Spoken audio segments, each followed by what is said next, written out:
What's up, you guys? So I am back. And I wanted to react to this video. A lot of my friends sent me this video. I had at least 3 people send me this video about a girl explaining how she was with her boyfriend for almost a year and she basically struggled. It is a viral video. I'm pretty sure you can still see the original post. I'm going to see if I can find it. I'm not sure. So let's react to this video.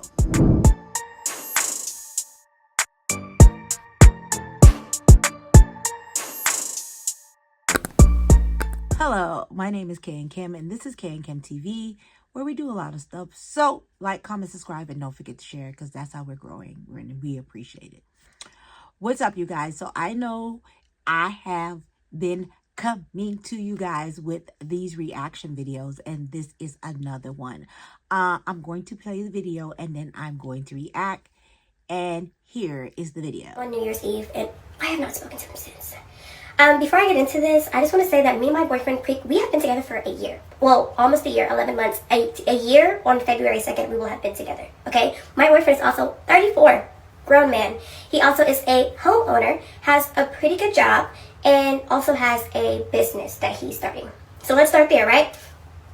So recently, obviously, like you all have known, I've become unemployed. And I have not been able to find a job. I have put in like 30 applications today. I've got nothing, like barely even an interview. I've gone on 2 interviews.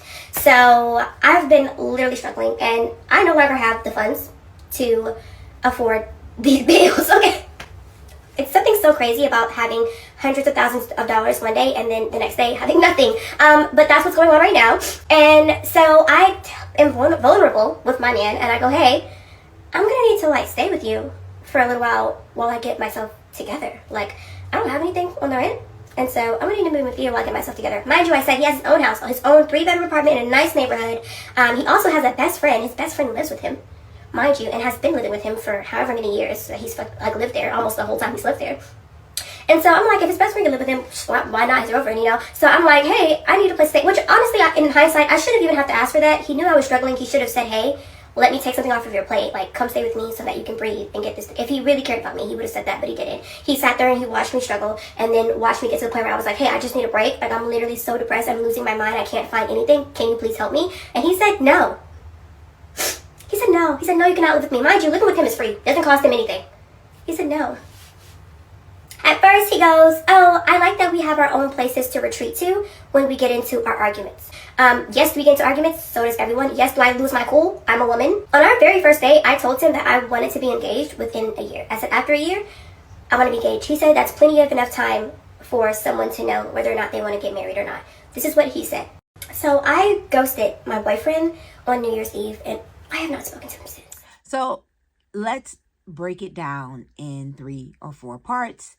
1, it would be nice if you are with somebody and they actually help you. It would be nice. It would be great. And just like she said, she was with her boyfriend. He's a homeowner. He has business. He's living with his friend, blase, whatever he got going on.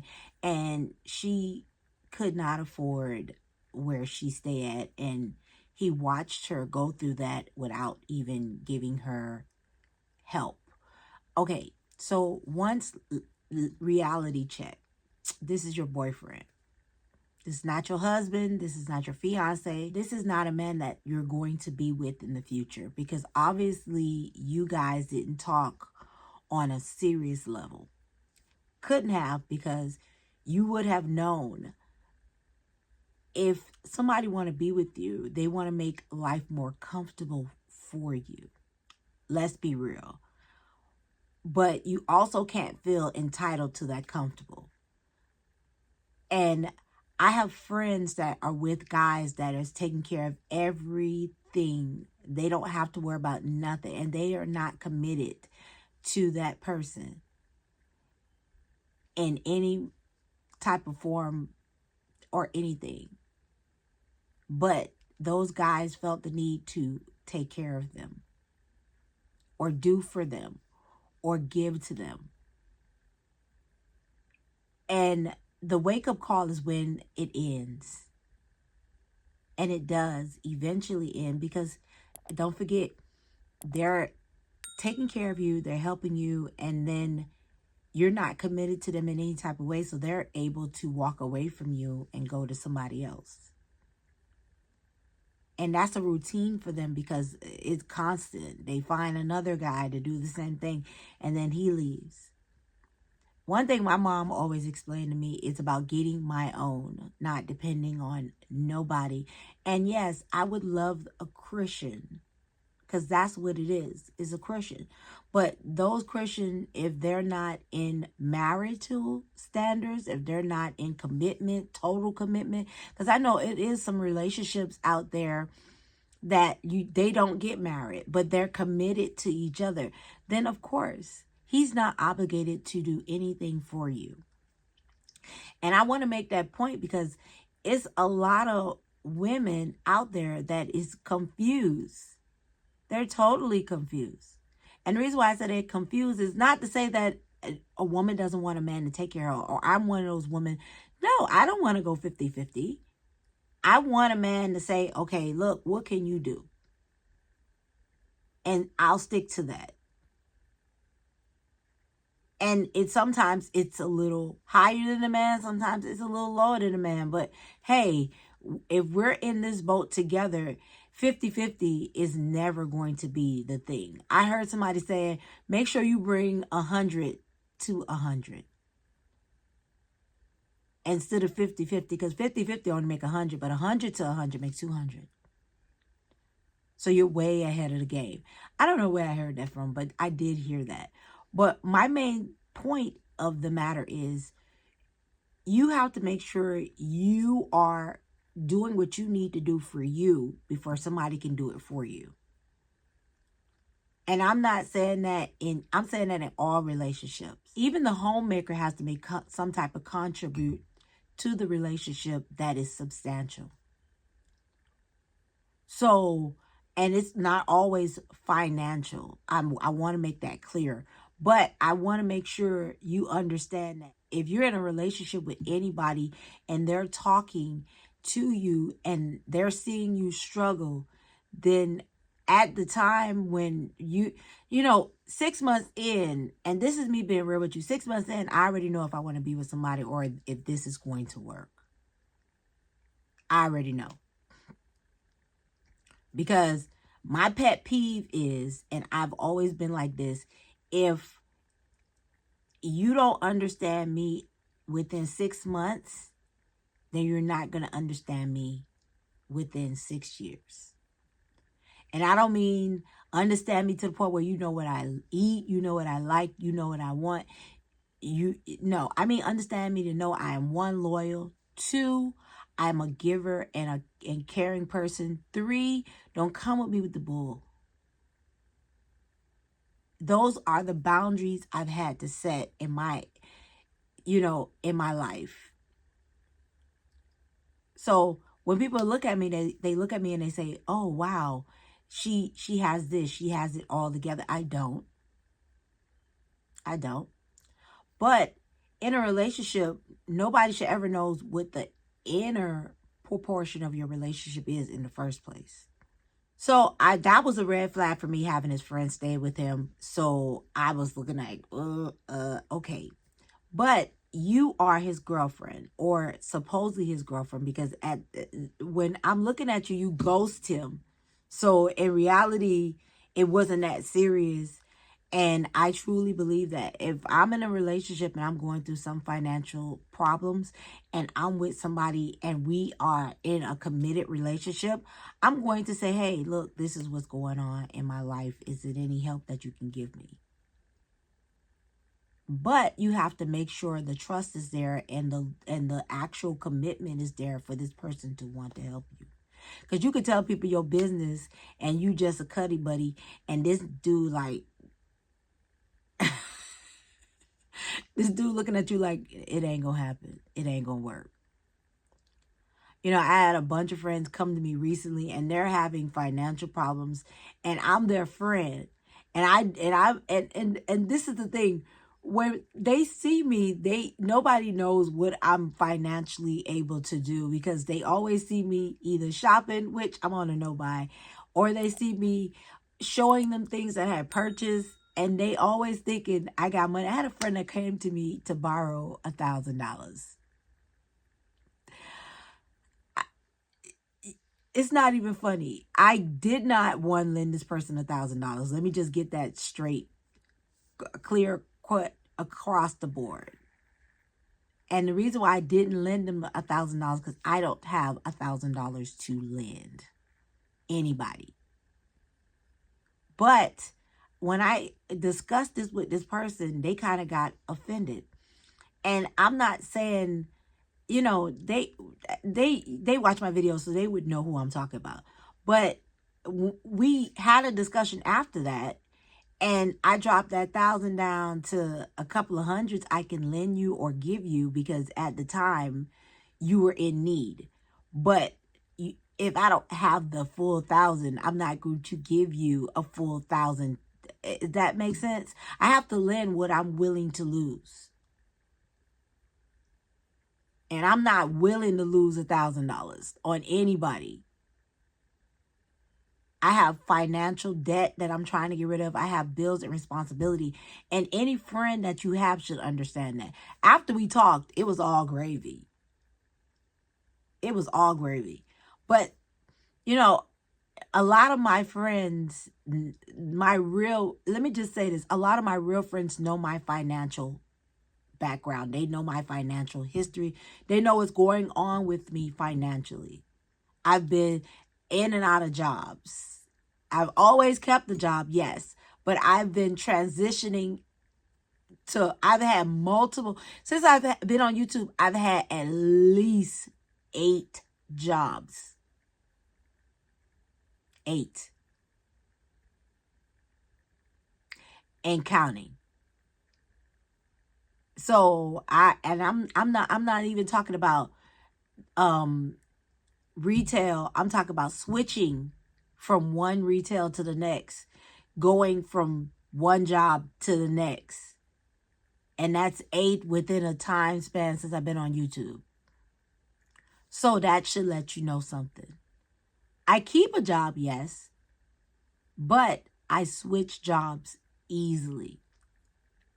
And that should let you know. But anyway, and when she realized that, she was like, hey, but I see you as this. And I said, yeah, you can see me as that, but I don't have it. I don't. And this was a real conversation I needed to have with her, because when we go out, this particular person has always assumed that I would treat every time we go out. And although we going out somewhere where it is treatable, which is fair, I don't treat all the time. A couple of times, yes, come on, let's go. To cheer you up, get you out the house. But I don't treat all the time. But I've gotten off the subject. Let's go back to the subject. When I'm telling a woman that is this young, or she's in her 20s, got to be, and she does have a child that I later found out. I don't know if she tell you in this video, because I don't know if she explained that in this video. She has a child, but she has financial responsibility. What got me is she's just so nonchalant about it. And in our society, a lot of women see other women being taken care of, and they realize that's what they want. And if that's what you want, fine. I'm very supportive, but not every man is going to give you that. So you should at least have a backup plan to the backup plan. If this man can't take care of you, you should at least say to myself, oh, well, I am going to go and I am going to take care of myself. I'm going to make sure I have financial income, so if something was to happen, I am able to provide for me. If you start the process with looking for a man to take care of you, you're going to go from one man to the next man, to the next man, to the next man, to the next man, to the next man, with no thought And it's a lot of young girls feel entitled for men to provide for them. And that's what it is. It's an entitlement. Yes, you do have men that out there that will provide. I was with several. But, and this is me being real with you, you also have those men that is not going to be providers. So be careful who you start building the life with, because I've been with friends that was with providers and they were very verbally abusive, verbally aggressive, and also DV. So when you're looking for a provider, be careful who is providing in that case, because you'll accept anything if that's all you're looking for. When I say I want a man to provide for me, I mean that if we're in a financial situation and I can run a business at home, or I can help him grow his business, I feel like that would be beneficial to both of us. Because I'm not a homebody. I say that because my mom was never a homebody. And my mom was with my dad and he was a provider. But she made sure her money was coming in also. So that's just food for thought. I like this young lady's spirit. I like that it didn't keep her down. From what I hear from what you guys heard it, she seems like she has moved on, both mentally, spiritually, financially, and physically. But I just want to give this to you guys because I realize that this is what our society is made of now. Women that's saying they're ghosting their boyfriends, they're leaving their boyfriends because they're not providing. And the number one, I believe, divorce rate, and this is for married women, the number one divorce cause, I believe, is finance. Or if it's not number one, is at least number two. So realize that even when you meet that perfect guy, you have to be realistic in what your expectation is from your significant other. Could he have helped? Yeah, sure. Especially if he's a homeowner and he owns a business and he has money, he could have helped her. But the fact that he didn't want to and she ghosted him, you got to make the best decision for you as a woman. And if that was the best decision she had to make, then she made it. End of story. I'm not mad at her. I'm not bashing her. But as a woman, you know your limits. And that was pretty much one of hers. So you guys, let me know what you think about this video. Let me know what you think about this situation. Just leave it down in the comments. I really want to know. So thank you for coming to my channel. Like, comment, subscribe, and don't forget to share. Have a good day.